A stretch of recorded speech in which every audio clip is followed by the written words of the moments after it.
39वें अंतर्राष्ट्रीय सूरज कुंड मेले में कल शनिवार 6:15 पर सुनामी झूला टूटने के कारण 13 लोग घायल और एक पुलिसकर्मी की मौत हो गई है। तो कहीं ना कहीं जिस तरीके से एक बड़ा हादसा सूरज कुंड मेले में देखने को मिला है, जिस तरीके से बताया जा रहा है कि पहले जो झूला पहले उसका बोल्ट निकला, बोल्ट निकले से अटकने के बाद जब जो उसमें बैठे थे 20 से 25 लोग, तो उसको जब पुलिस वहाँ से उन लोगों को निकाल रही थी तो कहीं ना कहीं जिस तरीके से वो एकदम झूला गिर गया, जिसके कारण पुलिसकर्मी के सिर पर कुछ ऐसी भारी चीज़ गिरी जिसके कारण उसकी दर्दनाक मौत हो गई। तो कहीं ना कहीं 13 लोग इसमें घायल हुए और उनको फरीदाबाद के निजी अस्पताल में भर्ती करवाया गया था। तो लगातार कहीं ना कहीं जो पलवल के इंस्पेक्टर हैं वो घोड़ी चांट में एसएचओ थे और कहीं ना कहीं जिस तरीके मथुरा के वो रहने वाले थे। तो कहीं ना कहीं जिस तरीके से उनकी मौत हुई है, वहीं हरियाणा सरकार की तरफ से उन्हें 1 करोड़ की बीमा पॉलिसी दी गई है। और जिस तरीके से कहा गया कि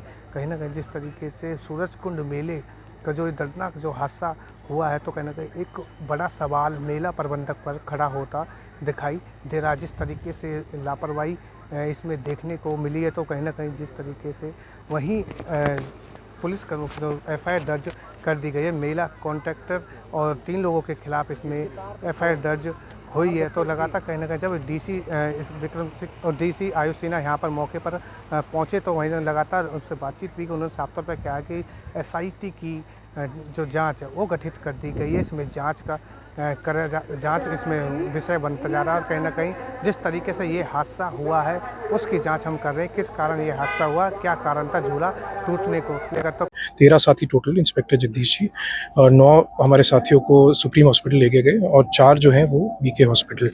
प्रेजेंटली जो है अनफॉर्चुनेटली जगदीश जी जो है वो वहाँ पे उन्हीं की जो है वो डेथ हुई थी और बाकी जो हमारे जो है 8 व्यक्ति जो हैं साथी हैं, उनमें से 2 सुप्रीम हॉस्पिटल में भी डिस्चार्ज अभी हुए हैं और बाकी सिविल हॉस्पिटल में भी जो है वो डिस्चार्ज हो गए हैं। बाकी 2 व्यक्ति सुप्रीम हॉस्पिटल से आशा है कि अभी भी जो है डिस्चार्ज हो जाएंगे, बाकी अंडर ट्रीटमेंट है। और सरकार द्वारा जो है माननीय मुख्यमंत्री जी द्वारा और सरकार द्वारा जो है ट्रीटमेंट का जो है वो सभी परिवार के सभी मेंबर से अभी हम मिले हैं, कल रात भी मिले थे, अभी मिल के भी यहाँ वहीं से आ रहे हैं और उनको अश्योर किया गया है कि सरकार जो है वो ट्रीटमेंट का वहन करेगी। कार्रवाई की बात करें सर, कार्रवाई क्या हुई है अभी तक और किसकी इसमें कौन दोषी है इसमें? कार्रवाई जो है इसमें जो है इमिडिएटली जो है एफआईआर जो है कल ही वो जो है एफआईआर लॉन्च की गई है। जो वेंडर थे वो यहाँ पे जो हिमाचल फन फेयर जो है हिमाचल से उन वेंडर द्वारा एफआईआर लॉन्च की गई है और एडीसी की अध्यक्षता में कमेटी कॉन्स्टिट्यूट की गई है।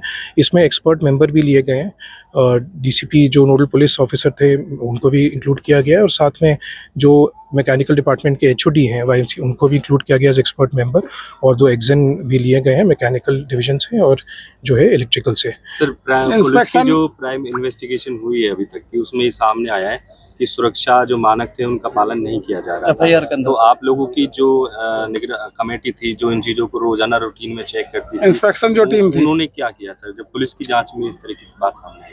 हाँ देखिए, ये जो है एडीसी की जो कमेटी है वो करेगी और वैसे जो इंस्पेक्शन होती है वो डेली बेसिस पे एक 8 मेंबर कमेटी कर रही थी इंक्लूडिंग स्पेसिफिकली एरिया।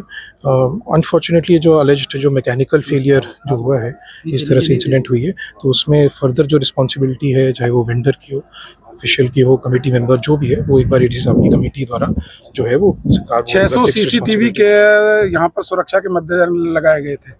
तो सर उन सीसीटीवियों की फुटेज भी आपने देखी होगी, तो क्या कुछ रहा उन फुटेज के अंदर, आपने चेक किया? जो क्या है पूरा मामला? जी बिल्कुल, जैसे आप सबने देखा होगा मेले में आज एक दुखद घटना घटी है और हम सभी वहाँ मौके पे पहुंचे थे और प्राथमिक जांच अभी की जा रही है, उसके कारणों को पता लगाया जा रहा है, तो उसके बाद ही हम आपको कुछ अपडेट कर पाएंगे इसके बारे में। अभी तक क्या कुछ हादसा हुआ है, कितने लोग घायल हैं, कितने लोगों की मौत हुई है? जी अभी कैजुअलिटी की कोई खबर नहीं है, सिर्फ 3 लोग हम लोग बीके हॉस्पिटल में एडमिट करवा के आए जिनको मामूली चोटें जो भगदड़ की वजह से हुई है और 8 लोग हमारे सुप्रीम हॉस्पिटल में जिनको एडमिट करवाया गया है, उनकी स्थिति का भी जायजा लिया जा रहा है डॉक्टर्स की निगरानी में। डीसी साहब ने कहा है कि इंस्पेक्टर की कैजुअलिटी हुई है। जी, इंस्पेक्टर साहब बचाव कार्य, वो झूले में राइड में नहीं थे लेकिन वो बचाव कार्य में थे, तो उनको भी चोट लगी है। अभी उसका भी मैं मौके पे पहुंच रहा हूँ, मैं दोबारा जा रहा हूँ अभी हॉस्पिटल में, एक बार बुलेट उसका अपडेट लेंगे। तो सर इसमें नेग्लिजेंसी कुछ सामने आई है, क्योंकि कई साल बाद मेले लगे, झूला लगे थे, तो इनका जो है चेकिंग आप लोग करते हैं, क्या रूटीन में चेकिंग हो रही थी? जी बिल्कुल, इसका शुरू से ही ये निर्देशित दिए गए थे प्रशासन की तरफ से भी, डीसी साहब की तरफ से भी, और उसकी एक कमेटी गठित की गई थी। वो डेली इसकी जांच करती थी और जांच के बाद ही राइड्स की शुरुआत होती थी हर रोज की। अब आगे क्या रहने वाला है सर? क्योंकि आज के जो प्रोग्राम है वो कैंसिल हो गए, अब आगे मेले में कल से कैसे शुरू होगा मेला? क्या अभी एक बार हालात की जायजा ले लिया जाता है, उसके बाद फिर आपको अपडेट करते हैं। क्या दूसरे जो झूले लगे हुए हैं आप वो चलेंगे या बंद रहेंगे? वो जांच का विषय है, एक बार पहले प्राथमिक जांच आ जाती है कि किन कारणों से, कारणों का पता लग जाता है, उसके बाद हम आपको अपडेट करेंगे। जो भी दोषी होगा क्या उसके खिलाफ कोई कार्रवाई? जी बिल्कुल, ठीक है। Thank you. ठीक है सर।